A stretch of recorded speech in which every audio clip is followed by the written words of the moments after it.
Ange Telma, des actualités uniques, dynamiques et renversantes dans le journal TV. Recherchez-vous l'élégance, le prestige et le style inimitable? Venez découvrir notre boutique des marques à Antalmine. Vous présente Ni Vava.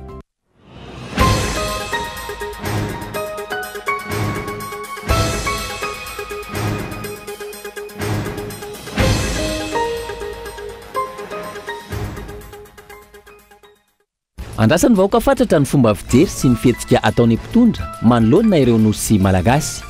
Ny fitakinana atao izay tsy nisy toy n'intsony tao anatin'ny 5 taona farany fa vao maika ny hemotra raha ny zava-misy. Famerana fanehoan-kevitra tsy mitombina no isan'ny olana fahafahana maneho hevitra eto Madagasikara amin'izao fotoana. Hoy ny mpiaro ny zon'olombelona nanaovana fanadihadiana. Tokony andraisana fepetra manokana izany ahafahana mamantatra na manohitohina ny filaminam-bahoaka tokoa ny fanehoan-kevitra iray na tsy. Any ivelany, nambaran'ny Prime Ministre Israeliana fa ilaina ny fanamafisana ny efa nataon'ireo miaramila ao Gaza. Nandritra ny fihaonany tamin'ny mpanao gazety tany an-toerana no nanaovany ny tatitra mikasika ny fahafatesana ireo takalonaina miisa 3 tao Gaza. Ny andinindin'ireo avy hatrany ary.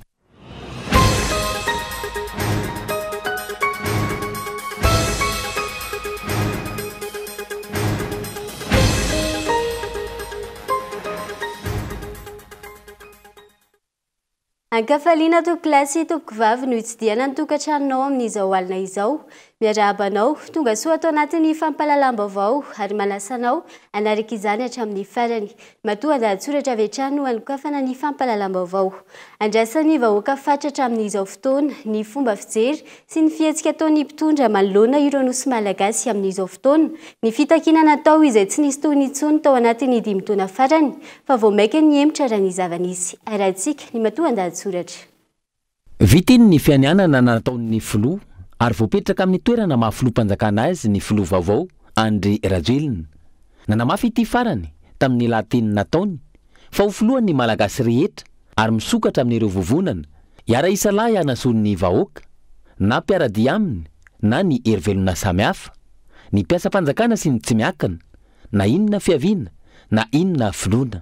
Tena misokatra sy fampanantenana avy amin'ny filoha-mpanatanteraka izany. Fa nisy ihany koa ny teny misokatra sy ny antsoavo nataon'ny filoha-mpanao lalàna dia ny filohan'ny anteny miaram-pirenena nandritra ny famaranana tamin'ny fomba ofisialy ny fitaom-pivoriana ara-potoany ny anteny miaram-pirenena farany teo. Nambarany tamin'izany fa vita iny ny fifidianana ary naneho ny zony ny tsirairay ny fidy na tsy. Ankoatr'izay, mirongatra hoy izy ny tsy fandriam-pahalemana ary miseho amin'ny endriny maro samihafa zany ankehitriny. Mitohy ny telestage, miparitaka ny fako eto Antananarivo renivohitra. Nanantitra ihany koa ny filohan'ny anteny miaram-pirenena fa tsy fanoherana fa diplomasia parlementaire izay atao am-pitoniana hatrany amin'ny mahatany repoblika sy mandala ny fahalalana maneho hevitra no natao ary nampatsiahy ny tenany fa ny fanehoan-kevitra rehetra dia tokony atao am-pilaminana. Ity fanehoan-kevitra ny filohan'ny anteny miaram-pirenena ity no iraisan'ny malagasy sy maronisa amin'izao fotoana ka angatahana vahaolana maharitra. Vahaolana maharitra mipaka mivantana amin'ny aty vilanin'ny mponina no ilaina amin'izao fahasairanana menjady izao. Nakaiza tokoa moa ireny Velirano sy Lokaloka nampanantenaina ny vahoaka malagasy ireny 5 taona lasa izay. Nakaiza ny valin'ilay filazana fa tsy maintsy hiverina amin'ny malagasy ireo nosy malagasy ary tsy ho fiaraha-mitantana amin'ny frantsay intsony no atao fa tena any malagasy samirery. Hatreto aloha mandeha ny feo fa raha mbola olona mizaka zo-pirenena frantsay tsy hitaka ireo nosy malagasy ireo. Mandeha ihany koa ny feo fa tsy maintsy alain'ny fanjakana frantsay ireo nosy malagasy ireo ny taona 2024 hitrandrahany gaz naturel. Izany ve ny mety ho antony ny sisihana herisona tamin'ny fifidianana ny 19 Novambra lasa teo. Ny ampitso no amaritra izany ary tsy hisy marina izay tsy aseho ho fantatry ny be sy ny maro mikasika ireo dingana efa natao sy ny tena faharesen-dahatra marina hitakina ireo nosy malagasy ireo avy amin'ny mpitondra fanjakana. Famerana fanehoan-kevitra tsy mitombina no isan'ny olana fafana maneho hevitra eto Madagasikara amin'izao fotoana. Hoy ny mpiaro ny zon'olombelona nanaovana fanadihadiana. Tokony andraisana fepetra manokana izany ahafahana mamantatra na manohitohina ny filaminam-bahoaka tokoa ny fanehoan-kevitra iray na tsy. Fanadihadiana. araka ny voalazany lalàna iraisam-pirenena mikasika ny zon'olombelona ao amin'ny andiny ny fahasivy-ambifolo afaka manana ny heviny ka ilaza izany ankalalahana tsy tokony ampitahorana amin'izay fomba fijeriny ary afaka mikaroka mandray mampiely izay vaovao na hevitra hitany amin'ny alalan'ireo fitaovam-pifandraisana tsy hijerenina sisy tany ny olon-drehetra raha ny zava-misy eto Madagasikara amin'izao fotoana misy olana izay fahafana maneho hevitra izay no ny fisian'ny restriction déraisonnable na ny famerana ny faneho-kevitra tsy mitombona ataon'ireo tompon'andraikitra mpanapa-kevitra na décideur hoy ny mpiaro ny zon'olombelona famerana tsy mitombona izay tokony andraisana fepetra manokana raha ny fanazavana ny tena olana zany eto amintsika dia hoe hatraiza ny fetra ilazana fa manitoenana filaminam-bahoaka le izy zay le ataontsika hoe restriction déraisonnable zany hoe feperana famerana le faneho-kevitra tsy mitombona zany hoe tokony ho raisonnable zany ny famerana an'ireny faneho-kevitra ireny fa tsy hoe rehefa itiana lazaina fa filaminam-bahoaka izy ity manitoena filaminam-bahoaka dia sakasakanina le olona amin'le faneho-kevitra dia eo zany ny tena mila jerena tsara sy andraisana tokony andraisana fanapa-kevitra sy fepetra hoe aiza ho aiza ny hoe le restriction zay apetraka ny tompon'andraikitra no raisonnable tsara zany hoe mitombona tsara araka ny tokony ho izy le izy satria hoe le faneho-kevitra le olona mety hoe tsy manitoena ny hafa faharoa manarak'izay limity anankiray koa tsara jerevana rehefa faneho-kevitra dia tokony tsy mitarika any amin'ny resaka discrimination na hoe fanavakavahana le hevitra atao faharoa manarak'izay tokony tsy misy an'le ataontsika hoe citation à la haine ireny zany zany limite na liberté rehetrarehetra na fahalalahana rehetra dia eo le hoe manitoenana filaminam-bahoaka sûreté de l'État fara ho an'ny liberté d'expression manokana fahafahana maneho hevitra dia anisan'ny tena ngeza be hoe tsy manao an'le incitation à la haine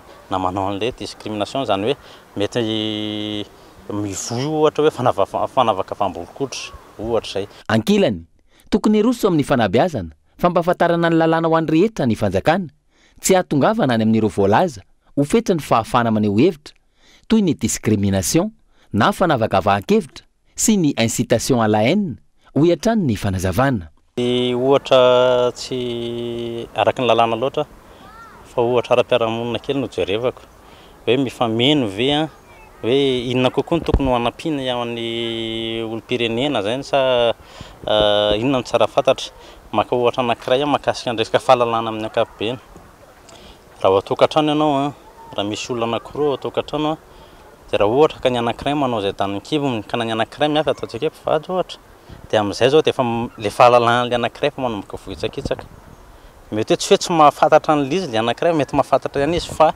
le fomba fifampitondrana mihitsy zany no ohatry ny hoe fa lasa mandeha azy ka manaiky le anankiray dia le anankiray koa manaiky zay le ataontsika hoe violence symbolique zay tsara fantatsika zao zay ohatra hoe ny andalana ohatra hoe misy polisy dia misy olona dia fa ao na rasefo na mety ataontsika hoe tsy rasefo ary fa mety hoe mbola première classe voaka ary izy dia fa mametraka tsika zany hoe polisy dia za zany olon-tsotra dia ohatra ny ao na rasefo dia manatsy dia lasa zay violence symbolique zay mety milasa ohatra hoe mampatonga an'le corruption automatique dia ohatra zay ihany io zavatra io voalohany mety hoe tsy fahalalana tsy fahalalana fa mahafantatra ihany le olona fa ohatra hoe tsy afa manoatra hoe na mahafantatra ary tsy afa manoatra noho nyreto ataontsika hoe décideur reto le mpanapa-kevitra satria raha vao miteniteny eo dia tonga dia atsona faharoa mety tsy ho fahafantarana mihitsy satria le fampahafantarana ny misy principe anankiray tsika ataontsika hoe lalàna indray teo nul ne sans ignorer la loi foana moa ny ahafantaran'ny olona lalàna nefa le lalàna ary tsy ampahafantarana ny atsika manko hoe ny teny indray fitondram-panjakana hoe fa anaty journal officiel le izy efa zay le lalàna fa efa nampahafantarana ve le olona dia anika lasa misy ratsa mangaika hafa toy ny hoe société civile lasa miezaka zany mameno an'izay tsy fahavitan'ny fitondram-panjakana amin'ny fanabeazan'izay manampy amin'ny fanabeazana raha iverenana ny zava-nisy tato anatin'ity taona 13 ity saika niara-ny Ramatahora no samborina sy nahiditra-ponja avokoa ireo olom-pirenena mpanao politika fikambanana sy ny sisa naneho ny heviny teto amin'ny tany sy ny firenena endrika izay maneho taratra ny abus de pouvoir ataon'ny fanjakana fa ihany koa fa nitsakitsahany ny zon'olombelona raha ny fanehoan-kevitra hatrany tsy mifanaraka amin'ny filanipona ny zava-bita ny fitondram-panjakana tao anatin'izay 5 taona lasa izay ho ny filohan'ny komisiony fanombanana ny politika panjakana eo anivo ny anteny miram-pirenena tsy mazava ihany koa ny fomba fitantanana sy ny fanatanterana ny politika panjakana ho hiatrany fanazavana fanadediana entiny Gaëtan Andriatsilavo tsy mifanaraka amin'ny filanimponina avokoa ny akamaroan'ireo fotodrafitrasa-panjakana najoro tao anatin'ny 5 taona hoy ny filohan'ny komisiona misahana ny fanombanana ny politika panjakana eo anivon'ny anteny miaram-pirenena. Ny politika panjakana izay tambaran'ireo tetikasa, paikady, lalàna entina hamahana olana mipetraka eto amin'ny firenena. Fanontaniana petraka amin'ny fanombanana ny hoe mamahany olana ve, ampy ve ny vola nampiasaina tao, mitombona ve ny fampiasana io vola io, na hatratra ny tanjona napetraka ve, tsara fomba fiasa ve sy ny maro hafa. Hatreto aloha tsy hita mazava ny vokatra, miasarotra hatrany ny fiainan'ny vahoaka malagasy. Any amin'ny distrikta Narianiana ny Vangaindrano zao efa mihoatra ny 10 ariary ny vidim-bary. Resaka tamin'ny sombavam-bahoaka namana hafa dia hoe manombana izy fa ho hiakatra 10 ariary ny vidim-bary amin'ny taona ho avy io. Ny vidina vanilina hitantsika ny fisain'ny loharano-karena Madagasikara nefa ny totongana tena latsaka ambany dia ambany tsy arakaraka ny fampanantenana izy. Ny délestage mbola iainantsika amin'izao fotoana izao lalam-pirenena politika, ny fanabeazam-pirenena tena simba tanteraka satria ny mpanabe tsy voafana ny toerana trano sekoly angamba ny vita fanao anatin'izany trano sekoly izany na ny fitaovana na ny kalitao na ny fandaharana mpianarana tsy mifanandrifa ny zavatra ilaintsika. Izany hoe misy zavatra vita fa tsy mifanandrify amin'ilay zavatra tedavina. Dia miverina voalaza ny docteur teo hoe ny fandrindrana ny politika panjakana no mametraka olana amiko. Izany hoe ny zava-bita dia ohatra ny zavatra taingina fotsiny fa tsy miainga amina zavatra hoe tena misy fototra le izy dia afaka voalazako teo hoe misy olana ovahana ao anatin'izay. Napetraka ilay antsoina hoe PEM na ny plan émergence Madagasikara. Natao ireo velerano karazany maro saingy tsy fantatra mazava ny vokatra azo avy amin'ireo raha ny fanazavana hatrany. Programme émergence Madagasikara ngamany izay tsy haiko isy adihevitra moa rehefa avy eo fa ny tenako hatram'izao mbola tsy nahita hoe ty ilay tena izy. Izany izao dia zavatra tsy vita dia fomba ahoana moa raha izany antotan-kevitra fototra izany no tsy mipetraka no ananantsika toky sy ahafahantsika milaza hoe politika makaiza ty politika ataontsika ty inona ny tanjona tao dia inona ny vita inona ny tsy vita. Nisy velirano tao tsy haiko tsy anjery le velirano fa be dia be ohatra mahafinaritra miaino azy fa pokaty be le izy dia izay koa izany zavatra anankiray tena manahirana. Fanontaniana petraka ny maro ankehitriny indrindra amin'izao fotoam-piasan'ny filoha-rajoelina izao ny hoe anao ahoana ny 5 taona manaraka raha ireny ny raha nahita ireny ny 5 taona lasa. Ambany ny fanantenana hoy ny fanehoan-kevitry ny maro raha tsy laza fa tsy ny famahana ny olana ara-tsosialy ny mponina sy ny famahana ny olana ny fanabeazana. Mikatona ary tsy mihodina amin'izao fotoana ilay orinasa ny izany notokana natao anaty amena natao Ambalabako Ambatondrazaka izay natokana nodinana voatabia. Ny vokatra voatabia izay vitsy any an-toerana amin'izao fotoana ary 200 ariary ny singany iray raha ny mora indrindra fanadidina. Nanangana orinasa fantôma ao Ambatondrazaka ny fitondram-panjakana izay tafiditra anatin'ilay tetikasa tany ketsa industrialy. Ny fahasivy ny volana septambra lasa teo namarana ny filoha Andry Rajoelina ny fotoam-piasany notokanana tamin'ny fomba manetriketrika ny orinasa fanodinana voatabia ao Ambalabako Ambatondrazaka. Hatreto tsy mbola nihodina ny orinasa mikatona avy hatrany taoriny ny fitokanana io ary tolasa tanana aolo. Ankoatr'izay mitazapotsiny ny mponina mivezivezy eny amin'ny manodidina diso fanantenana. Raha mihodina moa tokony hoe mba misy mpiasa miasa, tokony hoe mba misy fandraisan'olona fa mbola tsy mihodina mihitsy le orinasa aloha hatreto. Mbola tsy hita soritra hoe misy mpiasa miasa na fandraisana mpiasa.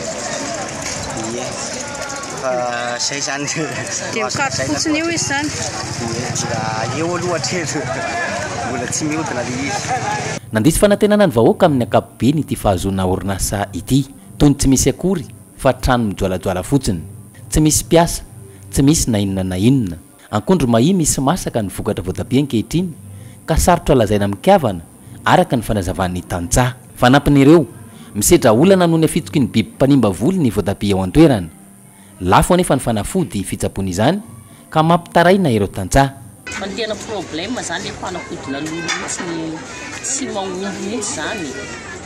tsy maombelyle vola ataon'olona mihitsy le odiny tsy voalovola mihitsy fa amanetsy ny amanaliny mihitsy le vidina odibiby amin'itsy vitana hoe karazany raika na ny atao aminanjy fa misy karazany roa telo efatra ndray atambatambatra ao nefa mbola tsy mahafaka an'le loha re zany tena miady amin'ny vola ty aminay aty Mbatondrazafa mahatonga an'le crise dia vokatra zany vidina fanafody lafo zany dia nefa ny le volon'olona tsy voatosiky le olona tsony amin'le vidim-piainana lafo zany mahatonga an'le crise araka izany tsy ny fikarakarana ny fambolena sy ny famokarana voatabia ve no tokony atao lara-pahamiana sy ho atsaraina mialoha ka rehefa mitobaka ny vokatra vao mieritreritra ny anangana orinasa ahafahana manodina azy amin'izao fotoana izao vitsy ary lafo ny voatabia ao an-toerana 200 ariary ny singany iray raha ny mora indrindra midika izany fa tsy nisy fanadiadiana mialoha nataon'ny fanjakana vao niroso tamin'ny fanorenana ity orinasa ity raha ny zava-misy ny volana septambra no napetraka ilay orinasa ny volana aprily hatramin'ny volana jolay no fotoana mahavokatra ny voatabia ao an-toerana izany hoe tsy maintsy andry ny volana aprily 424 na aorin'izay vao iodina raha iodina ary ilay orinasa midika izany fa napetraka fotsiny ary notokanana aloha ilay orinasa ambabona ny fon'ny mponina ka 9 volana ty aoriana vao mety hisy vokatra ahodina ao anatiny dia ila fomba iny indray tompolasy tompoko vavy no manakatona ny tapany voalohany fampalalam-baovao tamin'ity ana ity iseto anatiny doka fo isika mialohany idirana amin'ny tapany faharoa ndahoary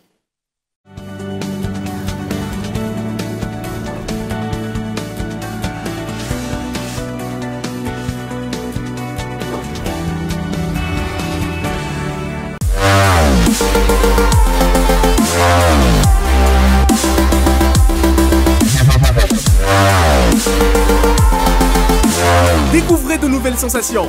La Fibre Go est chez vous pour 99 000 arrières par mois. Oui, vous avez bien compris, 99 000 arrières seulement. Abonnez-vous vite en Télémashop.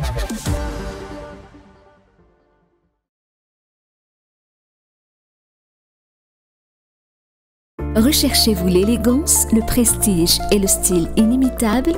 La boutique des marques vous attend. Nous vous proposons une large gamme de marques de sacs, chaussures et divers accessoires pour satisfaire votre style.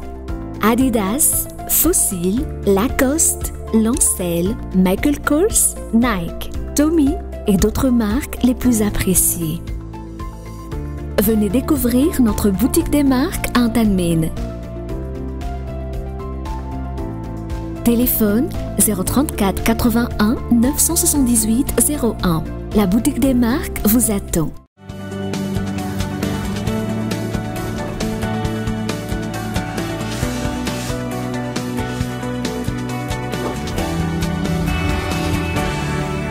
Mamerina ny araba tokolasy tompoko vavy tonga soa indray eto anatiny tapany faharoa sady farany fampalalam-baovao manasanao anatrany anaraka izany hatramin'ny farany niakatra ny tany mpitsidika ny valan-javaboary ao Andasibe tamin'ity taona 2024 ity ary nahatratratra any amin'ny 7 alina izany ho ny tompony andraikitra maro nefa nitsindry miatra amin'ny parika Andasibe io no ny teviala sy ny fakana ireo azo sarobidy ao anatin'ny fanadidina mikasika izay etiny Gaëtan Andriatsy. Ny taona 2024 no nahitana tahambony indrindra tamin'ny fitsidiana ireo alan-javaboary Analamandrotra sy Mantady ao Andasibe.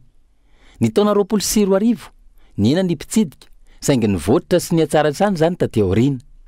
Tamin'ity taona 2024 ity, tamin'ity taona 2024 ity, niakatratrany amin'ny avroeny ny mpitsidika raha mitaha tamin'ny taona 2024 ary nahatratra 7 alina. Ankoatra ireo teratany vahiny, efa mitombo isa ihany koa ireo mpizahatany anatiny. Ho an'ny mpitsidika an'Andasibe aloha dia ireo anglophone ny tena mazoto mitsidika ny parc national Andasibe raha ny vahiny no resahana fa kosa ny 300 isanjato mpizahatany dia avy eto an-toerana daholo, izany hoe avy eto nationaux malagasy nisan'ny mampavidrika ny malagasy mitsidika moa ny mahakaiky an'Andasibe ny renivohitra ny Antananarivo dia mokoa ny lalana ny accès raha hoanina ampany ny valan-javaboary hafa somary azo lazaina hoe mora ny lalana sy ny ahafahana mitsidika ny parc national Nalamazotra indrindrandrindra. Tokony ho hatsaraina ny tolotra omena ireo vahiny miankina amin'ny zava-misy eto amintsika ny tontolon'ny fizahantany ho an'ny taona 2024. Mahalina ireo vahiny eto Madagasikara. Tsy teny larana fa lina ireo vahiny ireo tonga aty amintsika ary destination tena anisany intéressant amin'ny mpizahatany Madagasikara. Manana concurrence be dehibe tsika amin'ny nosy manodidina atsika fa maninona ny tsika ohatra ny vetivety dia tafarina izy fa kosa miakina indrindra amin'ny toedra rasy ny zava-misy eto amintsika no mahavelona azy sy mahafaty azy. Fa ankehitriny aloha ho an'ny tenako manokana izay mikarakara karazana circuit touristique ohatran'io efa manana fanantenana amin'ny réservation efa somary misy réservation ihany eo amin'ny saison 2024 izay nampitondraina ny anarana hoe Madagascar 2024 izay mihitsy ilay izy dia efa miresaka ao zahay fa tapakevitra izao fa raha sanatry ka misy ny fiovanjavatra noho ny toedra raha eto firenentsika dia izay le mamono ny fizahantany eto Madagasikara. Ao Nalamazotra no ahitana ny Lemurien lehibe indrindra eto Madagasikara ka ireny no tena mahasarika mpizahatany maro. Ny aketo moa zany amina hoe resaka fisian'ny babakoto Lemurien farany lehibe indrindrany dia igny aloha zany anisan'ny tena mahasarika anjareo. Fa raha amin'ny circuit zany ataoko hoe circuit misy 3-4 karazany eto amin'ny parc. Eo amin'ny moyen circuit zany hoe milamindamina kokoa ny fotoana ahafahana mijery biby. Dia ny ankoatran'ny circuit eto amin'ny Nalamazotra agny Amantadihy zany tena anisany tena mahasarika ny olona mihitsy indrindrandrindra ny circuit Tsakoka jerevana resaka vorona dia Lemurien koa resaka gidro amin'ny ankapobeny. Dia tsy ambakan'izany koa ny parc manodidina eto na ny tantanin'ny vondron'olona ifotony na ny association ohatrany amin'ny Mitsindro dia samby mahasarika touriste aby ireo. Satria misy zavatra fameno zany fameno visite ndraindray amin'ny hariva zareo mba te hahita zavatra samihafa dia mandeha amin'ireny circuit amina parc local regny le touriste eto. Isan'ny ambana goavana ho an'ny faritra arovana sy ny ala voajanahary eto amintsika ny fisian'ny dorotanety sy ny teviala. Atreto tsy ampy ny ezaka atao hiadiana amin'ny dorotanety ka ahitana izany manerana ny nosy hatramin'ny androany. Misy fiantraikany ratsy amin'ny sehatra ny fizahantany ny dorotanety ka tokony ho samy andray anjara sy ho sarotiny amin'izany avokoa ny isam-batan'olona. Asaka dorotanety eran'ny Madagasikara tsy touriste fogna zany tokony ahitany fa tokony hitantsika malagasy koa. Maro zavatra tokony hoe hatsaraina fa igny zany tokony foagnana zany dorotanety satria maina atiala atsika tsisy biby zavana koa na antsika reo faty tsy ela satria antsika avy miala ny ivelomantsika dia dikany hoe atsatra ny dorotanety misy biby mamboly azo. Tsy aivana isan'ny mampiavaka ny Nalamazotra ny fahitana karazan-kazo tsy fantatra anarana ary tsy fahita na aiza na aiza. Tsy mety mitsiry amin'ny toerana hafa ihany koa ireo azo ireo na eto Madagasikara ihany zany na any amin'ny firenen-kafa. Manodidina ny 790,900 hektara ny faritra arovana ao Matadihy Nalamazotra izay alamando no mandrakotra azy. Maro ny tsindry miatra aminy vokatry ny fanaovana teviala sy ny fakana ireo azo sarobidy ao anatiny. Raha tsy voafehy izany tsindry izany horingana ny ala ilay arena kely sisa tavela ao amin'ny faritra Atsinanana. Efa maro ny malagasy resy lahatra amin'ny fisiany ireo fikarakarana sy toerana fandraisana zokiolona eto Madagasikara amin'izao fotoana raha ny fanadidina natao. Ireo zokiolona izay mila fikarakarana bebe kokoa no ireo olana maro sedrain'izy ireo indrindra ny ara-pahasalaman'ny fanadidina. Ireo zokiolona, ireo marary voan'ny diabeta sy ny AVC amin'ny ankapobeny no apetraka amin'ireo toerana fandraisana azy ireny. Toerana voatokana no hikarakarana ireo zokiolona izay ahitana mpikarakara manokana toy ny mpikarakara sakafo, mpitsabo, mpitaiza ara-batana, ara-tsaina, ara-panahy sy ara-moraly sy ny maro hafa.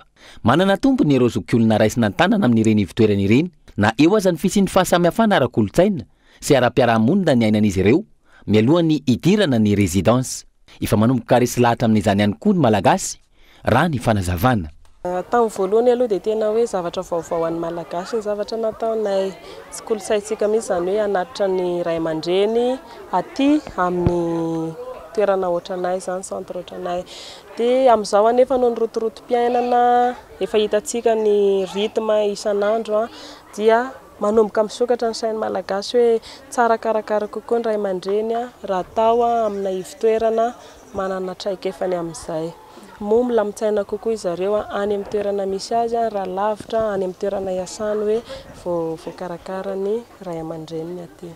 Ho an'ity ivon-toerana nanaovana fanadihadiana nisy ny fety nokarakaraina ho fampatsiahivana ireo zokiolona fa volana Desambra isika izao amarana ny taona ary mankalaza ny Noely. Alohan'ny indrindra fampasiahivana ny zareo hoe volana Desambra isika izao amarana ny taona ary anisan'ny fety manamarika ny faran'ny taona dia ny Noely. Manampy an'zareo zay fitadidiana satria efa be dia be zao tsy mahafantatra hoe andro inona ny androany volana inona isika izao dia tsy manao zareo ny atao hoe désorientation temporospatiale. Faharoa ihany koa raha ho anay mpiasa dia mampivondrona mampifankatia kokoa ny mpiasa ny fankalazana tahaka izao ary ny fahatelo dia entina mba malifaliana ireo zokiolona satria izy ireo tsy afaka ho any am-piangonana noho ny fahalemena sy ny fahosana izay mahazo azy. Zava-dehibe amin'ny fandraisana zokiolona amin'ny ivon-toerana iray raha ny fanazavana ny fisiny ny antsoina hoe animation izay tokony atao isan'andro, isan'izany ny fanaovana asa tanana, ny famakiana boky, fijerena horonan-tsary miaraka, fikarakarana zaridaina sy ny sisa. Ankoatr'izay ny famanginy ny fianakaviana. Ireto farany izay afaka mitsidika hatrany amin'ireo ora voatondro ahafahana manantanteraka izany. Eo amin'ny maresaka iraisam-pirenena, ilaina ny fanamafisana ny efa nataony ireo miaramila ho Gaza ho ny Praiministra Israeliana raha nanao tatra tamin'ny mpanao gazety mikasika ny fahafatesan'ireo takalonena miisa 3 tao Gaza. Fanadidina mikasika izay eo amin'ny sarin'ny France 24. Ny fanamafisana ny miaramila ao amin'ny faritry Gaza ianty no ahafahana mahazo fandresena amin'ny ady eo amin'ny Gaza sy Israel raha nisy fanazavany Praiministra Israeliana Benjamin Netanyahu omaly ariva tamin'ny fahitalavitra tany antoerana. Tsy maintsy sy miaritra ny rehetra ho iatrany ity Praiministra ity mba ahafahana mamerina ireo atakalonana lasan'ireo miaramila ao Gaza ary tsy maintsy resy ny fahavalo raha nisy anambarana ity Praiministra ity hatrany. Miisa 10 ireo Israeliana atao takalonaina izay angatahana hafamitsorana amin'izao raha ny tasitra nataony ity Praiministra Israeliana Benjamin Netanyahu ity hatrany. Ny politika ataka izao ihany no nampiasaina nampitsarana ny ady tamin'ny voalohany saingy mipetraka ny fanontaniana hoe mbola ahomby ve izany hoe ireo fianakaviana ireo natao takalonaina. Hatreto mitoetra ny ady eo amin'ny firenena rotonto ao anatin'ny fahasairana natanteraka amin'izao ireo mponina any antoerana raha ny tatitra hatrany. Dia lafim-baovao iny ihany koa tompoko lasy tompoko vavy manakatona ny fampahalalam-baovao an'ity any ity akasitrana feno ianao nanaraka izany hatramin'ny farany veloma tompoko.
Telma, des actualités uniques, dynamiques et renversantes dans le journal TV.